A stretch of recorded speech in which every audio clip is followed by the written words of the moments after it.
So today we're going to be talking about the eye. This is the fourth and final lesson on features of the face. Actually, we'll be talking about the eye more in depth when we do the demonstration on the bust. But for now, let's take a look at the bony areas of the eye. Through if you develop an X-ray vision and see the bones that you're modeling through, you'll be able to get a better expression of the eye. This whole area is the keystone, and they're all parts of the same frontal bone. This is the superciliary eminence. It rides high, but the glabellus sits right in between the two superciliary eminences. Okay, this is what gives the expression to the eye.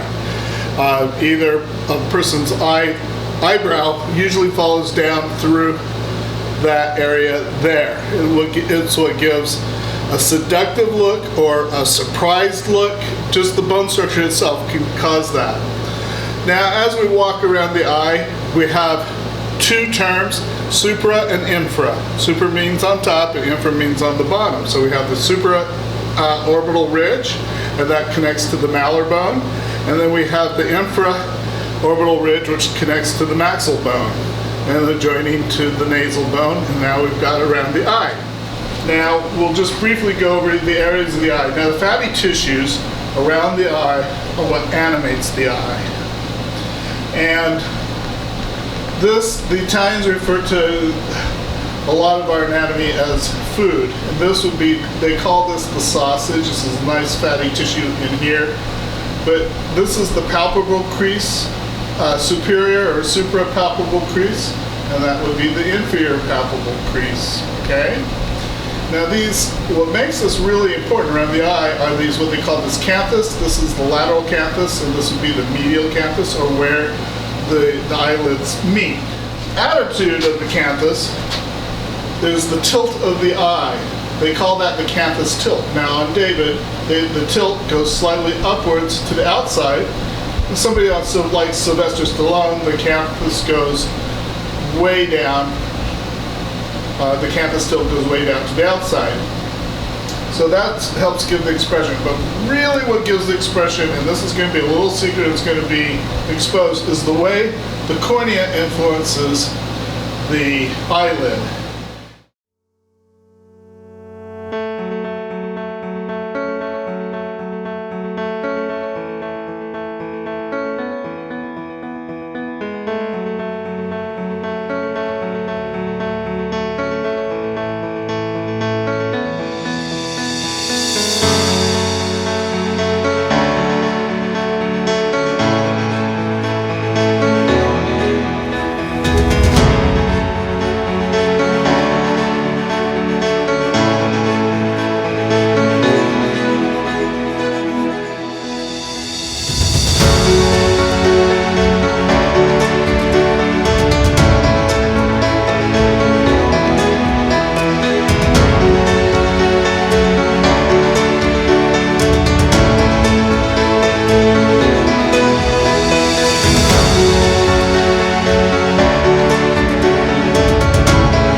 Modeling. We're going to start up the same way, wetting our board down plenty.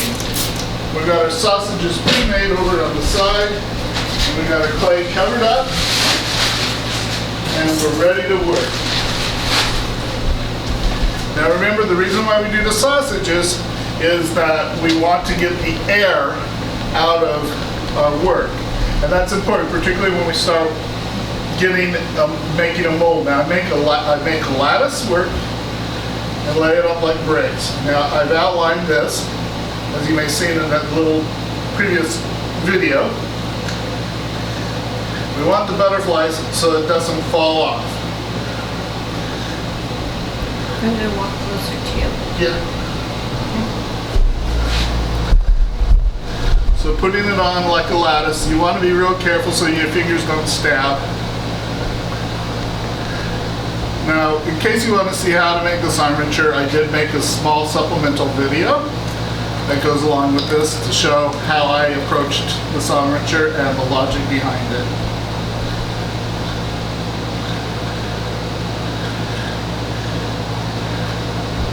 A couple things to take into account is weight.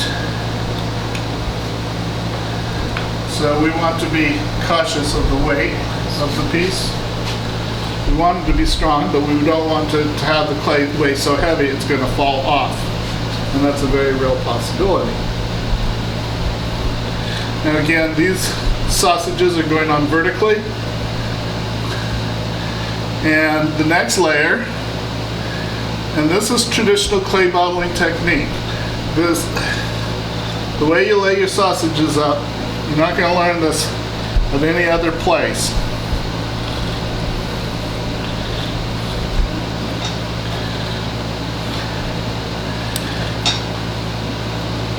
This is how it is actually done, or was done in the 19th century.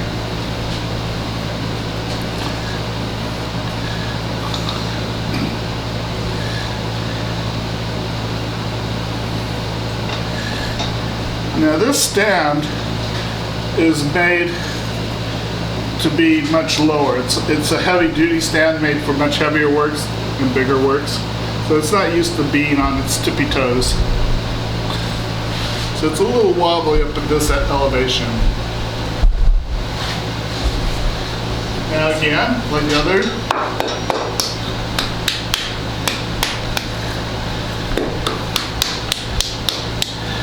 Now this, using this technique, if you were to do a monument, this is how you want to lay up your clay. You don't want to lay it up in foam and chicken wire. It doesn't give you the ability to really express yourself.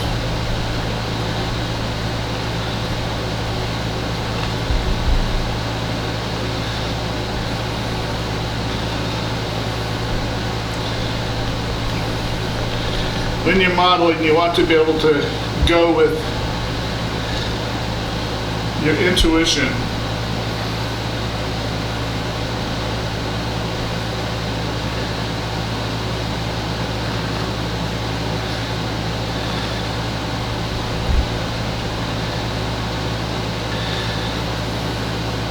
We'll be checking our distances for our various walls. The battery indicator is recording. So I'm keeping it under the pencil lines that I drew in the previous video.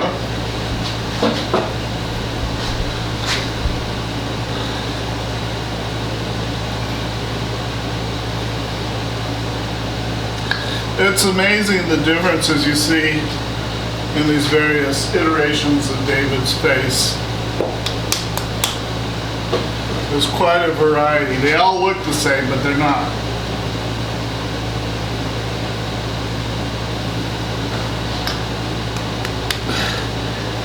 Now, as we start modeling, the clay will want to separate. We haven't pounded it in.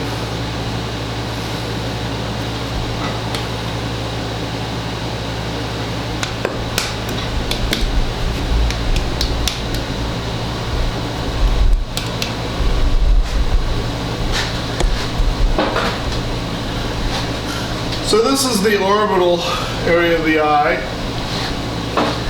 and we want to get the eyeball actually up under the bone and the fatty tissue.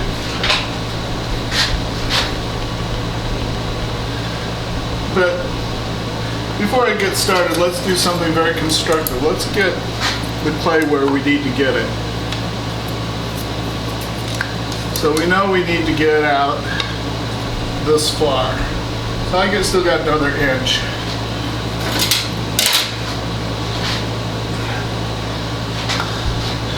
Again, if you start getting too close, your work will become distorted.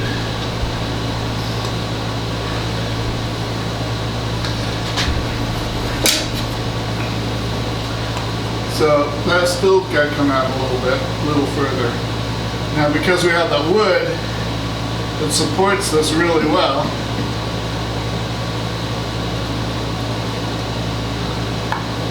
Okay.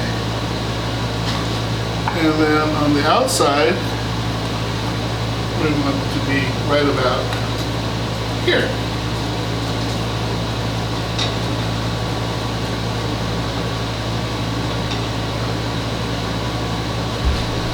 Let it be cemented well.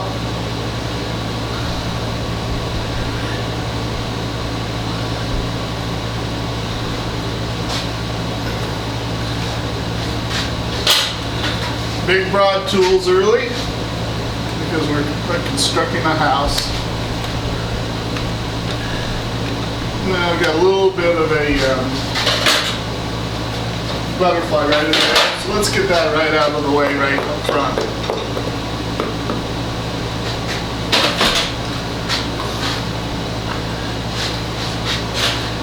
Okay.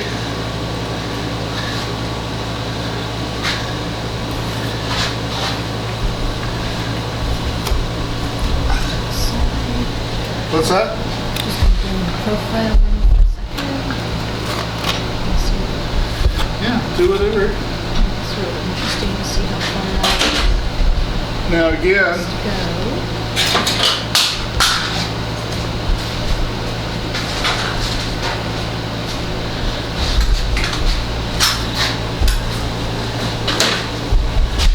we want to measure how far out we are for that.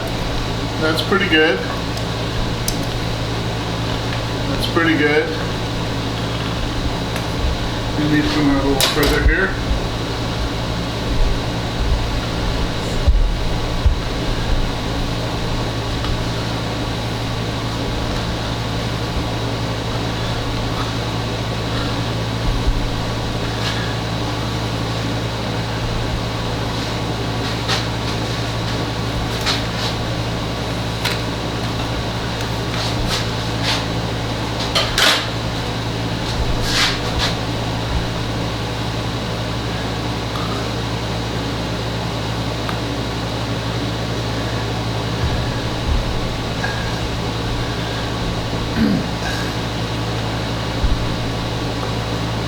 Okay. How we get this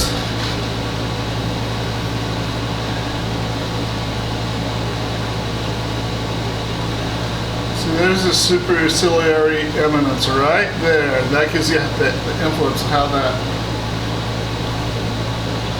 eye rests in there now.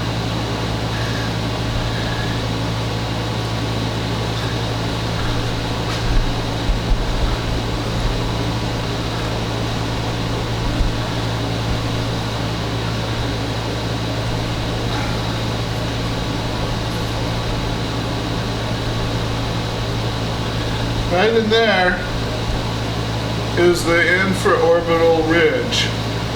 It's really important to get a sense of that. And I see it over in here because there's a shiny spot where it just pokes up with the light. Try to get too much of that in too early will prove to be a frustration. But it's good to know about.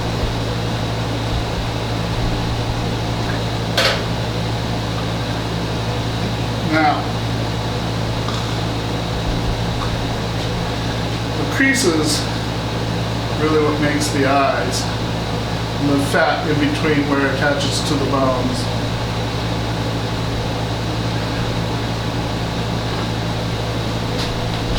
Now I'm clay modeling, which is really nice. Now let's see how wide we really need that hole to be. So see, we can get it a lot wider.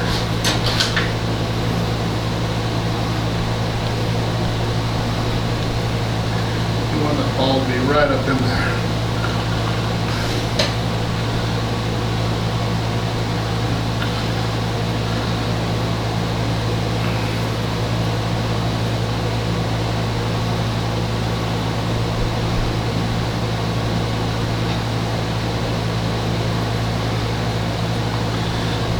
Actually, with our putty knife, cut that in half and put it right up in there. Now this is good time to step back. Whenever we're working in the front, we're drawing, remember that. So we're drawing right now. But this, we want that, give that eyelid plenty of room to wrap around.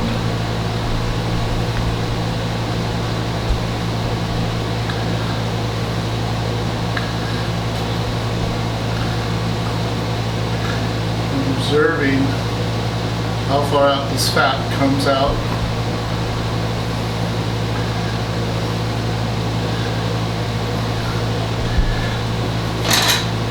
Now, this is a curve that goes around this way, and this is a curve that goes around this way. This is the high point of the curve. This is where the shadow breaks under and where the light proceeds above. So that's what we look for. In sculpture, we call that color.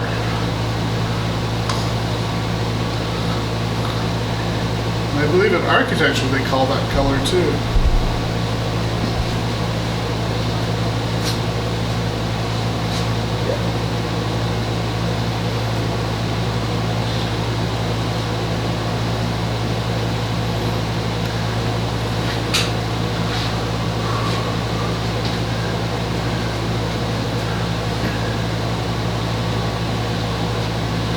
Now I can check my work by checking the profile.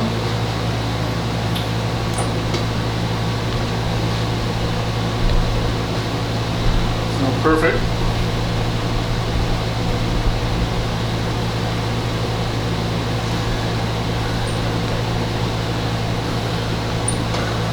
Okay.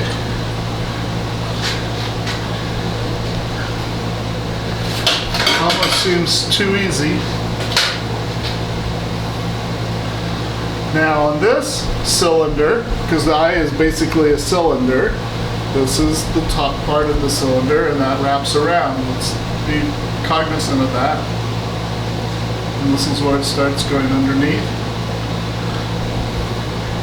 And we want the eyebrow. The eyebrow we express as a single solid shape. You don't put hair on the eyebrow. It's a mass. When you're doing sculpture, you got to think in terms of masses. Don't be confused by little hairs.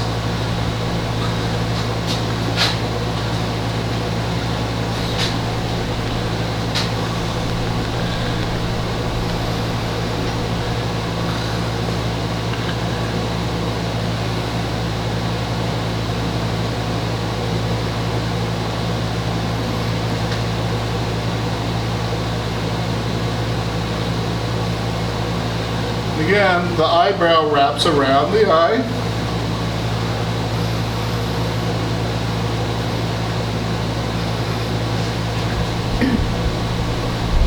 Sorry to show how far in that is.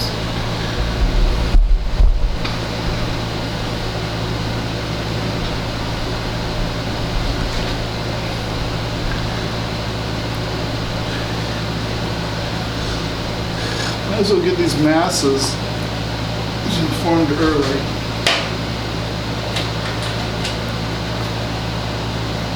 Rather than struggle with it all day long.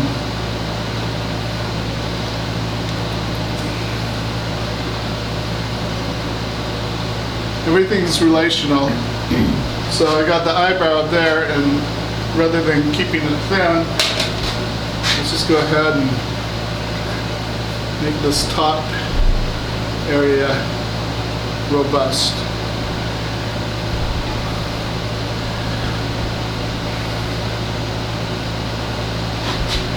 Like the plaster. Is that translating? Okay.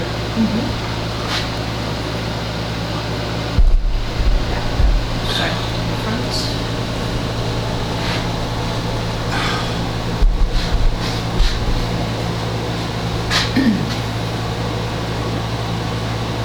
It's difficult to get a sense of how far in the eyeball is without going to the profile. Well, I can go to the profile right here. Oh, there you go. See how far in the sphere is. Yeah, and it'll be built out as a model. Sure. It's so important to understand that that sphere is just tucked way back in there. Yeah. Yeah, it has to rest within the orbit.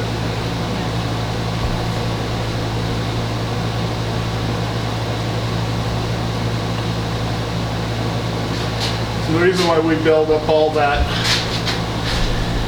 wood is so that this wouldn't slump.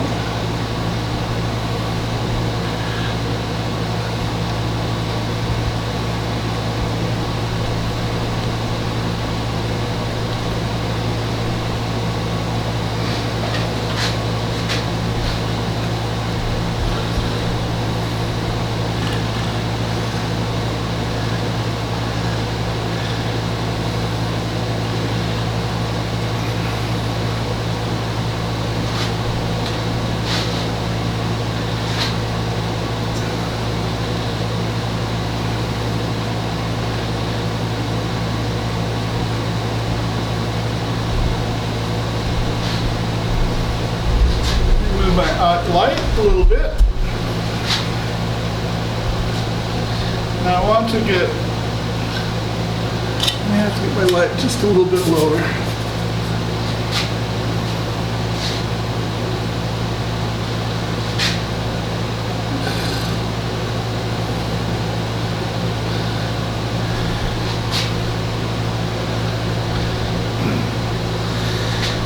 Again, mine is slightly different than this one.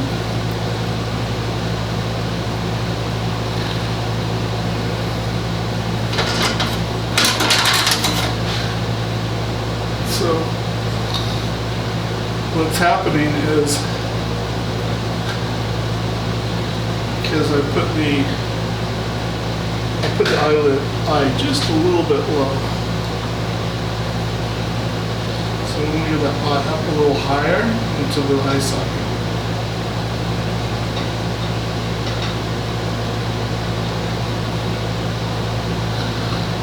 That's pretty good.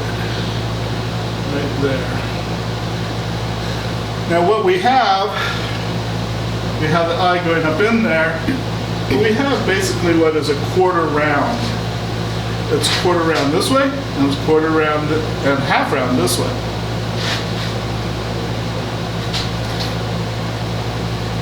So we have a quarter of a circle going this way. And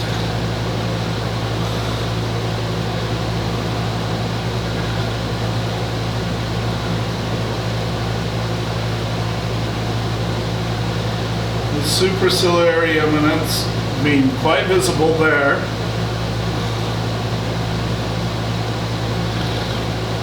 Some people's eminences are not very pronounced. Other people's are. The ones who are very pronounced up here can be very authoritarian, can also be very pretty, while the ones who don't have much of that up there can have an almost surprised shock look. Betty Davis eyes.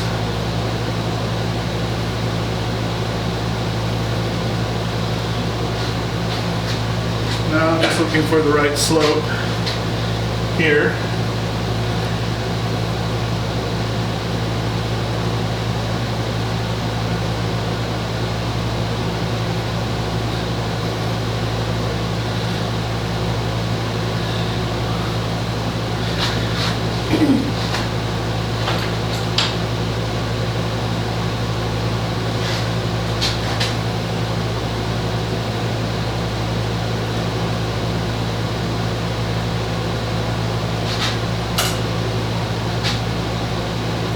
And we just, now, imagine the cornea actually rests on top of the eyelid. So I can put a cornea right on here, and we can hollow the cornea out later so we get the shape of the eyelid. You get that, your eyes are going to come alive. Now this eyelid wraps around. The big mistake I see most people make between the two canthus, between the outside canthus and the inside canthus, is the outside canthus does not recede far enough back this way. Is it true that that upper lid also helps shade the cornea pupil? It sticks out over it, and it's part of why cornea is closer to the upper lid? Is that true? Or? I don't know about the shade. I don't know. It could be. Sounds reasonable. But this needs to set farther back than this. So the canthus tilt is not only is that tilt, but it's also that tilt. Does that make any sense? Yes, so in other words, it's not flat at all. No, it actually, nothing in nature is perfectly symmetrical. You'll see lizards have their eyes on the sides of their heads because they're always watching out. And as we grow more erect, our eyes come forward, but they're not completely forward. If you really look, our eyes slightly tilt that way, especially with the eyelids. Now the eyes can center themselves, but this lid, the highest point of that lid is actually there, not there. Wait, let me show me that again. The highest point of this lid is not over the pupil directly, but slightly off to the side of the pupil. Okay, thank you. You did get that. You'll get that is the big secret. The other secret is the way this eyelid rolls. Get it going again. Can you show me the skull and the plaster again and that bone? Now, I'm working within here and here, and if there's some confusion, have a skull here. Now, the malar bone, and in this position here, is further out than the nasal bone. So it comes out, this recedes in, and so.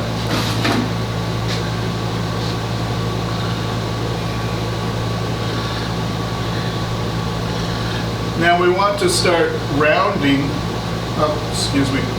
We're looking for the broad basic shapes first. Now this starts falling away.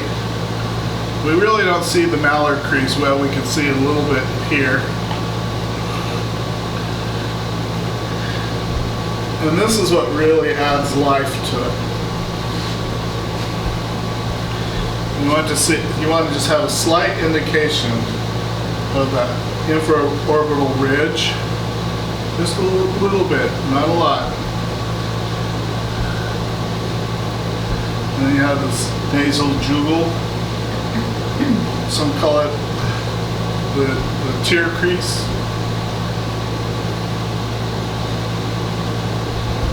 Now adding fat to the eyelids, they're not flat, they're not like paper, they're little semi-rounds.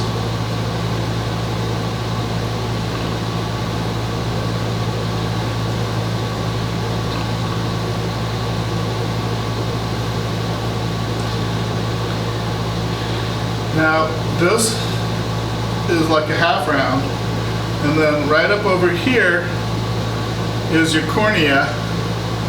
But this, if you pay attention, and Édouard Lantéri does talk about it in his book, if you pay attention, that, do you see that way that curves up and out like that? Now I've got to push this up. I've got to cut into that.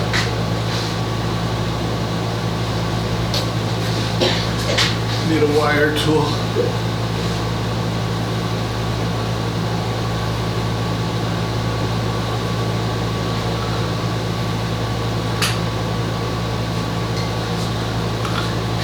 And so the way this wraps around,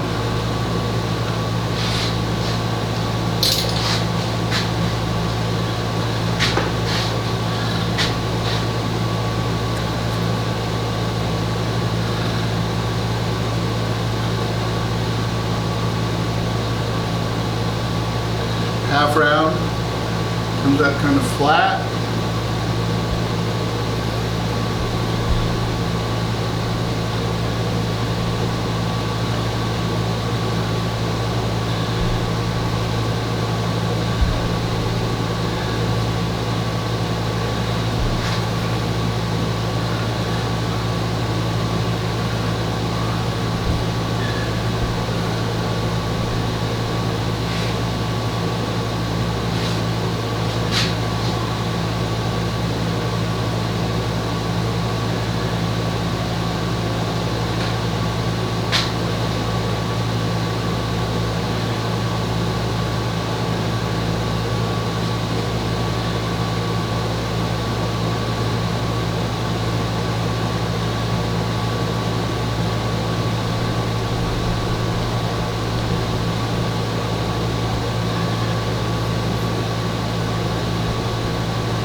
Really important early on not to cut in too soon. But at some point you gotta start cutting. This is where we do small additive.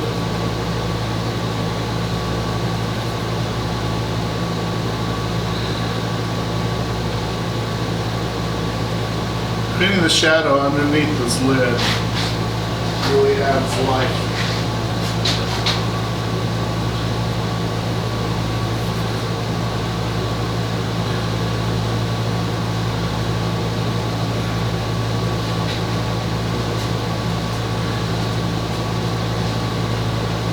Around to the side again, just to show the profile. Sure.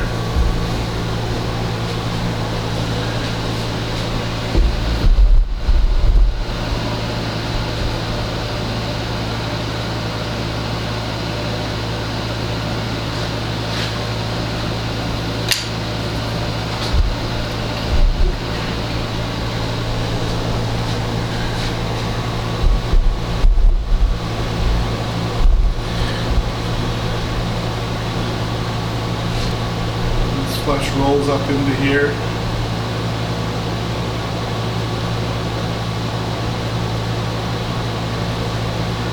Get that nice fatty,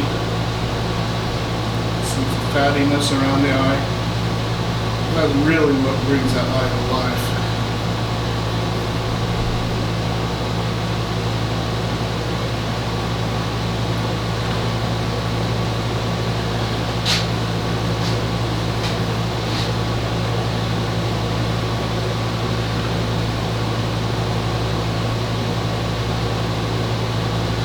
Is actually a very straight line that curves, if that makes any sense.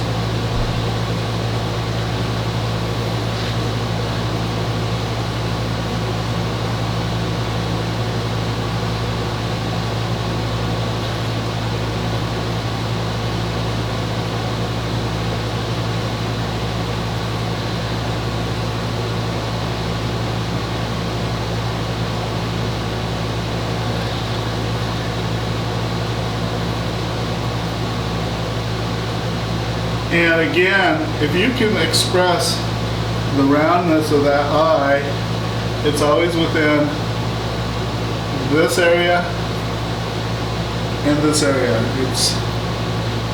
That's where you do your big last cut. It's right in there, and we'll show you that in just a few minutes.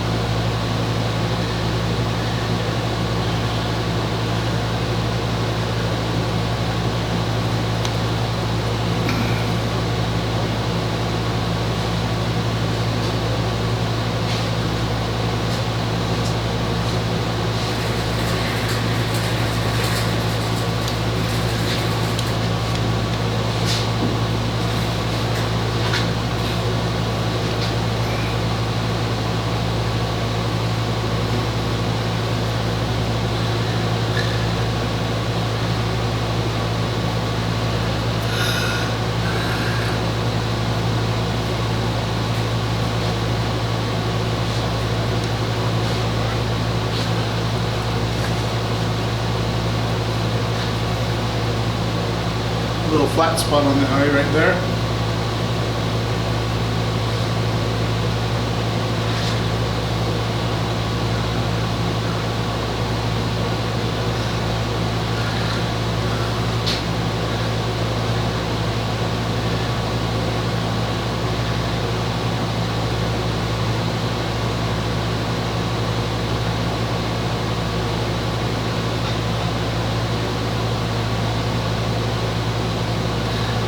This is where you gotta go heel to toe,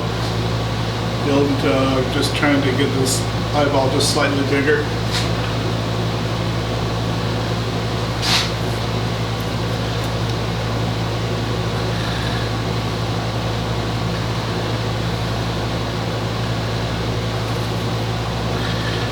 And getting this to tuck slightly back. People don't cut in there deep enough.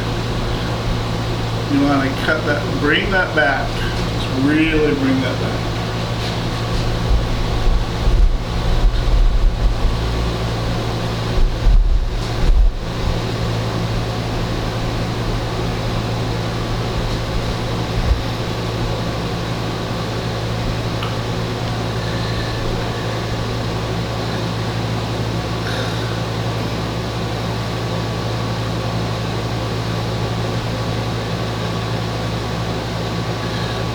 This clay is very soft.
He has got a little more shadow right up in here than I do, which looks good.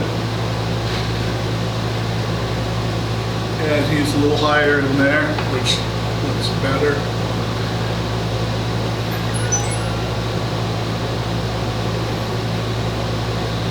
So we're really paying attention to the color.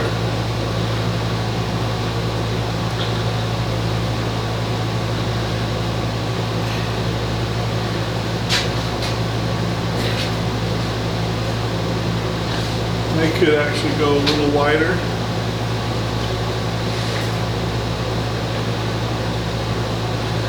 Which will make it not too much wider.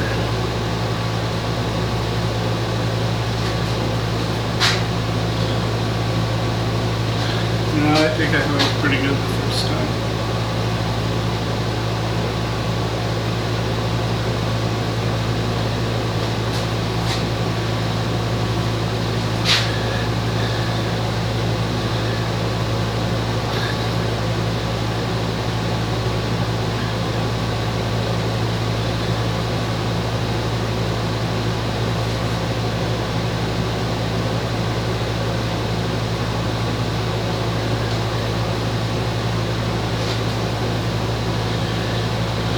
If it's wrong, change it. That's what clay is good for. You got a little more of a bulge here. So what we're always working for is to, there, much better side, don't you think?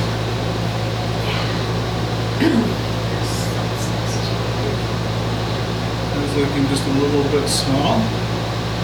We can make that, we can correct that quickly.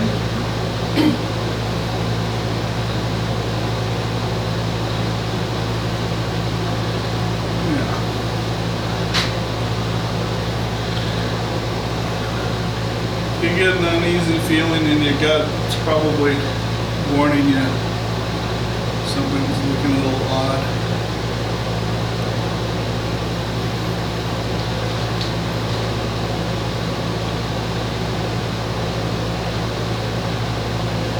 Again, we're not, at this stage, we're still mostly with our fingers, a little bit with the tools. Standing back. Now, there's a problem with this, and if I'm looking straight at you, this eyelid tucks up and this bottom eyelid comes halfway up. If I'm looking down, this eyelid comes down and the bottom recedes into the head. This is wrong because this has got an equal amount of bend as this. So one eyelid should tend to be a little flatter than the other. And I know that it's wrong just from experience.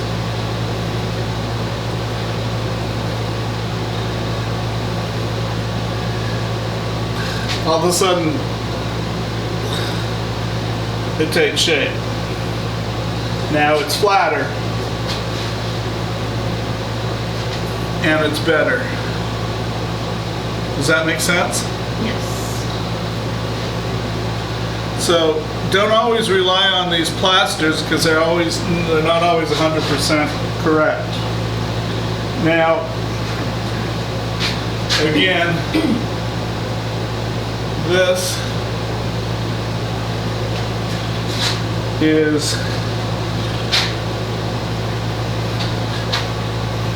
this ball is a little bit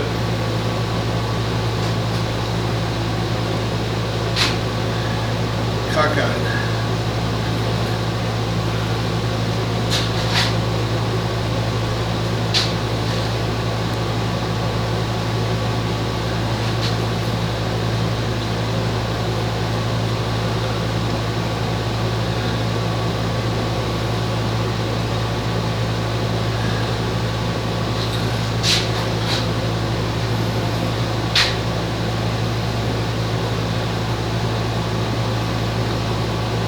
So I can tell that this is flat because this is fairly round. So I can see right where the flatness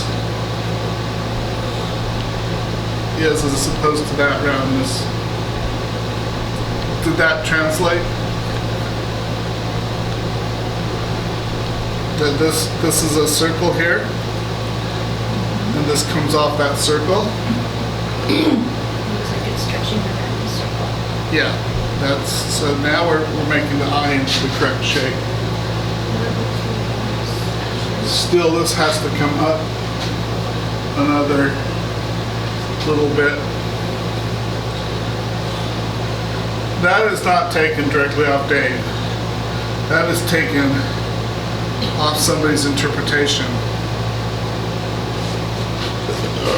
Excuse me.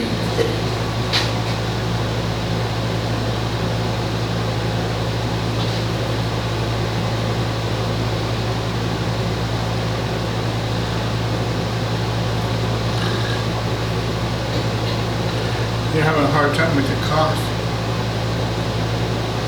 I'm gonna get that inhaler going for you.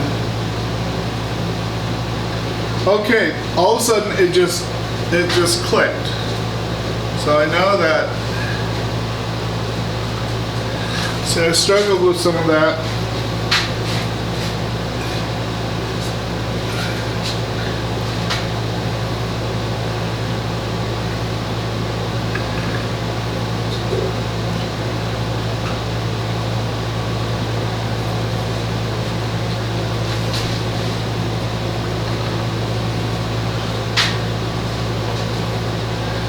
This is going to be slightly flatter.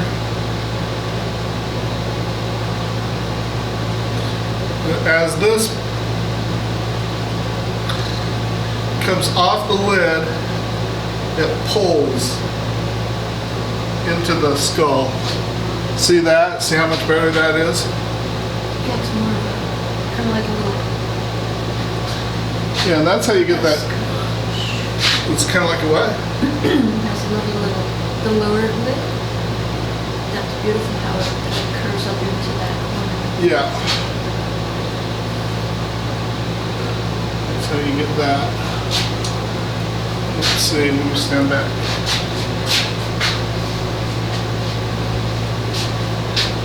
And this is riding a little high. Ever so much. These little amounts. Now this flattens out up here.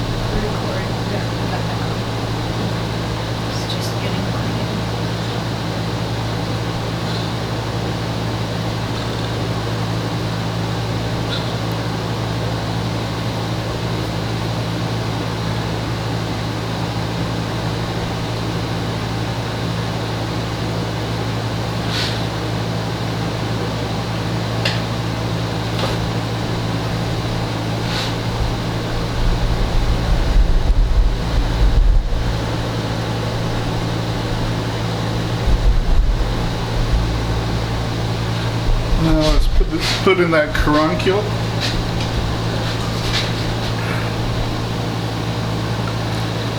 The rosebud.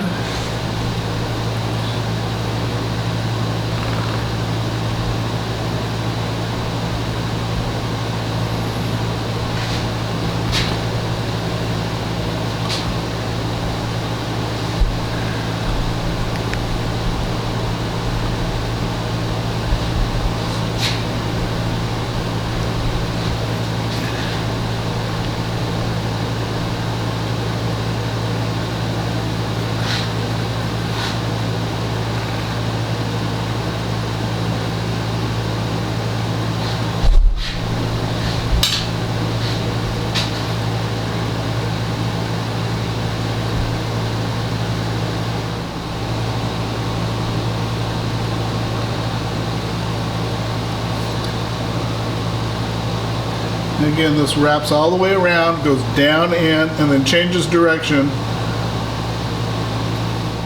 And that's how you get that nice shapely.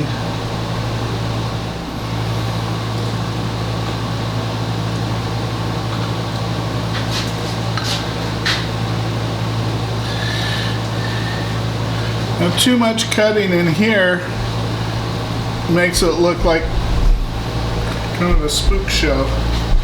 Because nature doesn't have strong lines everywhere. The lines are lost and found. So I'm going to just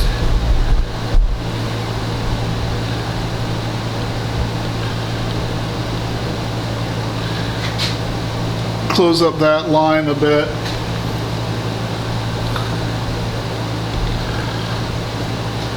So it doesn't look like the eyeball on Shrek. Remember the little eyeball on Shrek? That's what it was reminding me of. A little bit of flatness in here. Pull that out. There, that's better.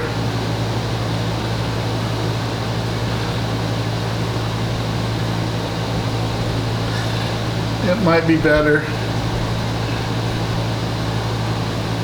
But if you need to, you can cut in at the ends right here near the canthus to get the eye to go round.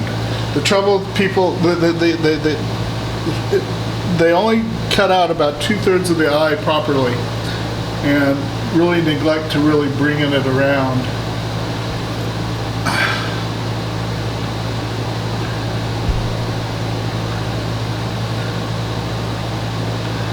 And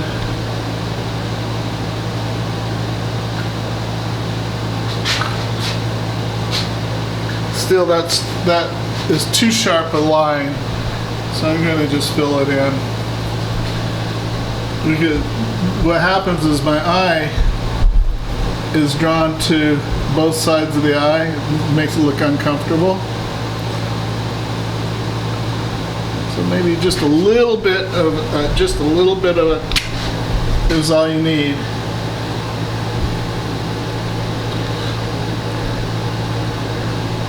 Now this bottom lid, you can over accentuate because that's where the light is hitting. And painters love to light up that area with light, as well as sculptors like to add a little more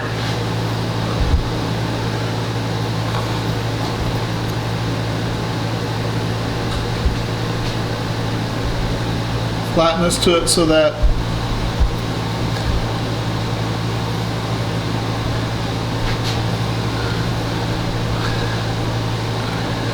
okay, there's too much of a iris there. I need to make the iris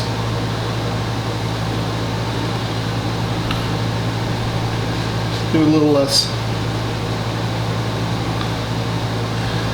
a little more directional.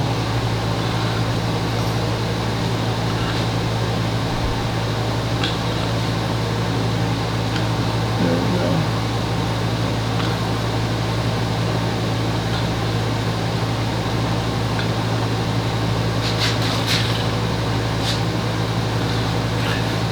Believe it or not, both these lines are quite flat. It's just getting them to wrap properly.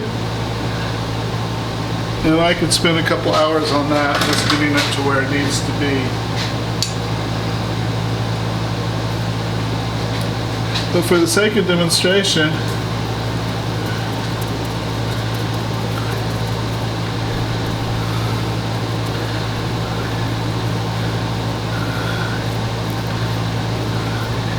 nature likes soft edges.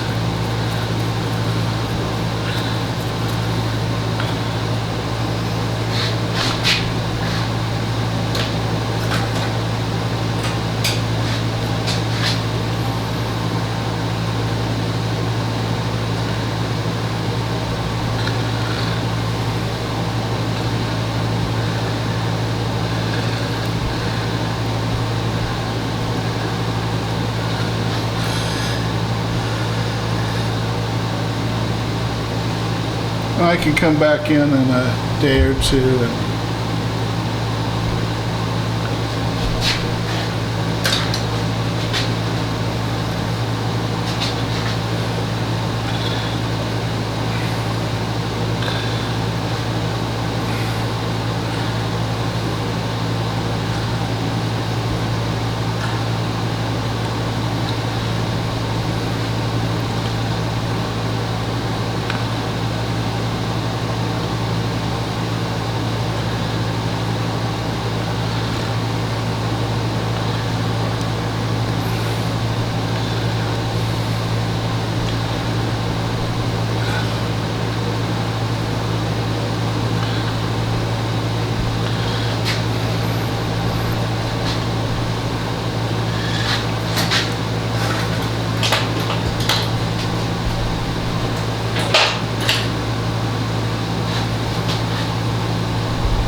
now, to do the hair and the eyebrow, I'm using this round, imitating a rondelle chisel, which is what he would have used.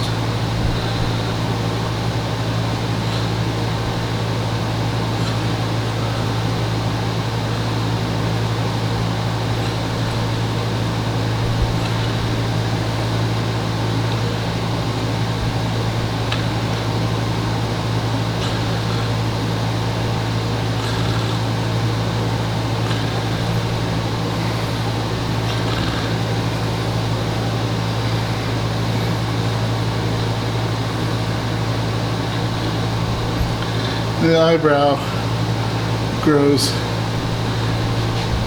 in two directions.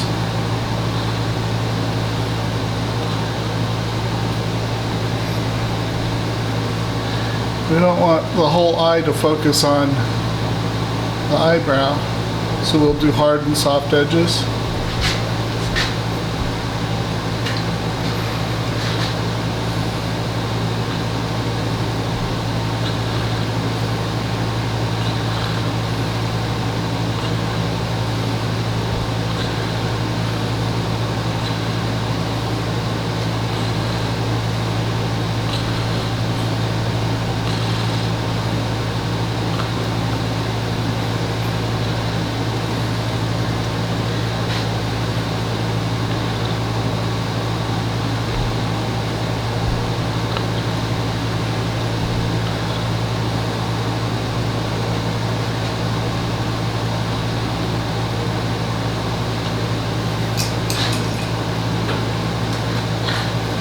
Tool recovery tool. Floor to ground tool.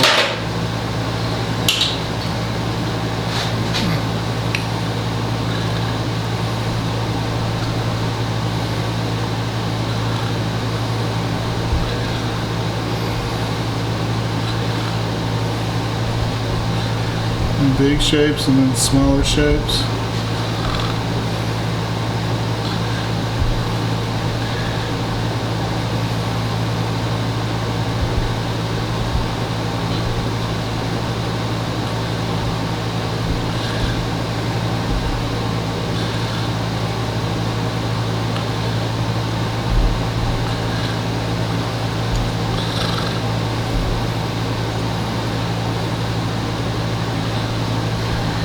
Is everything okay?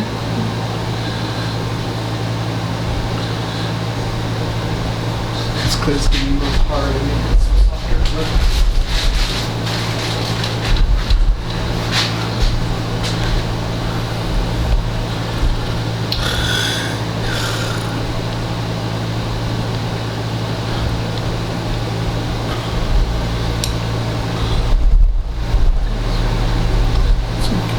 Are you getting my head?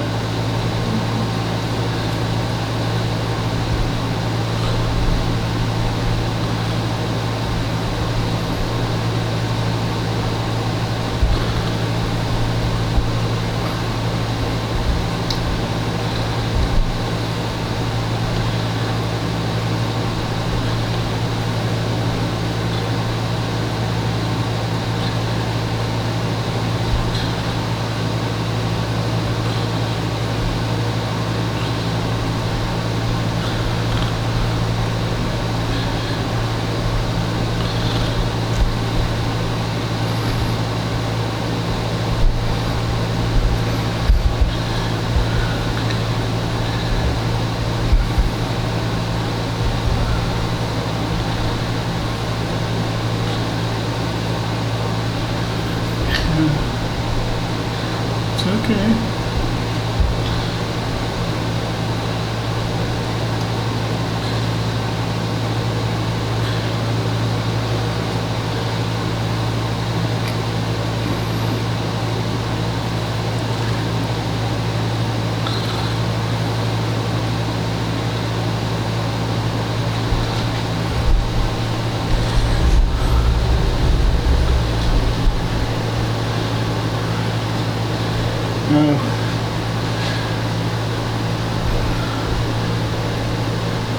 I'm going to just kind of like indicate the super orbital ridge right here where it takes a turn and starts to go down.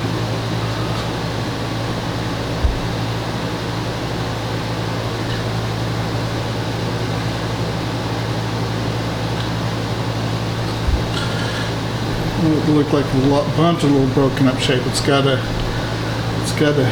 have a sense of continuity about it. And now it's just a little bunch of broken up shapes.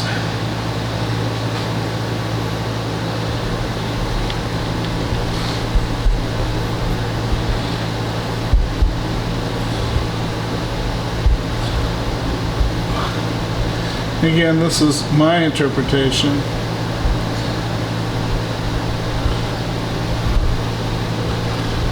But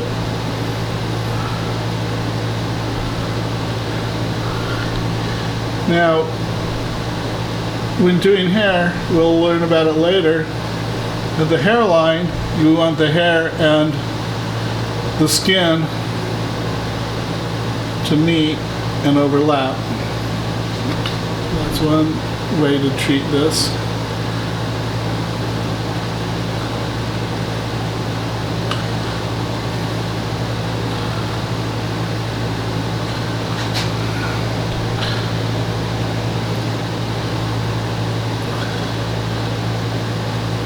Get these fingernail marks out of here.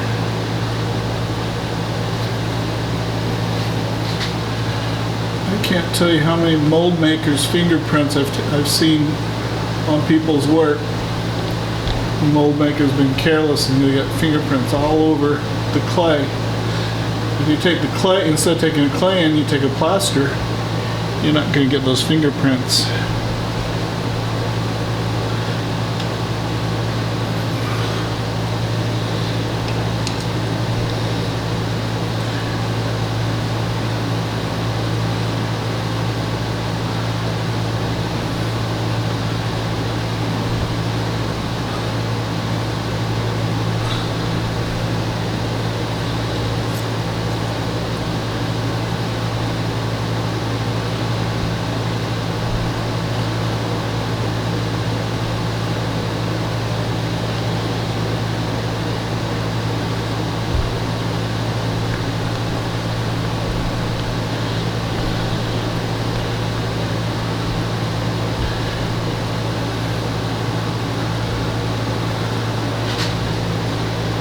This is important to walk back and forth.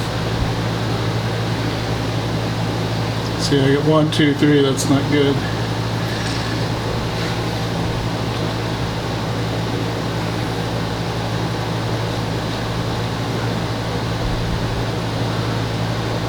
That's subordination and domination. Now I got 3.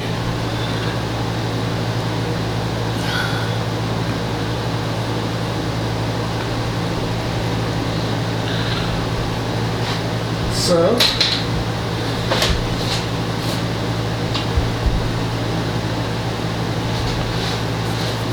smooth out, smooth out.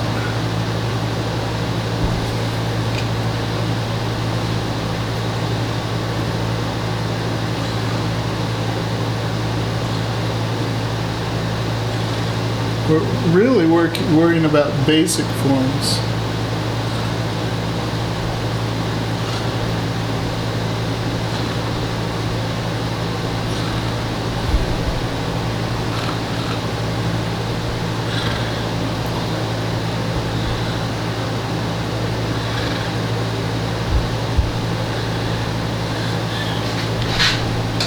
Now let's bring in our rondelle.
Hard and soft edges.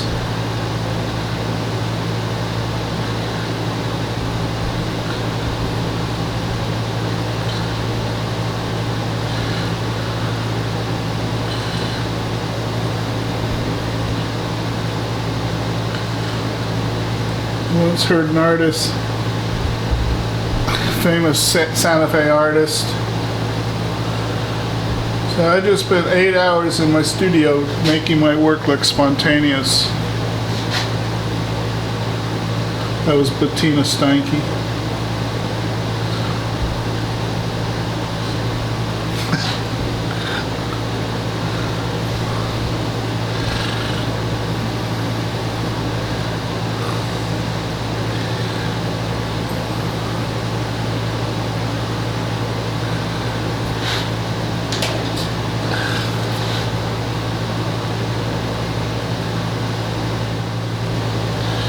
Well, do you think that might be good enough for a demonstration purpose?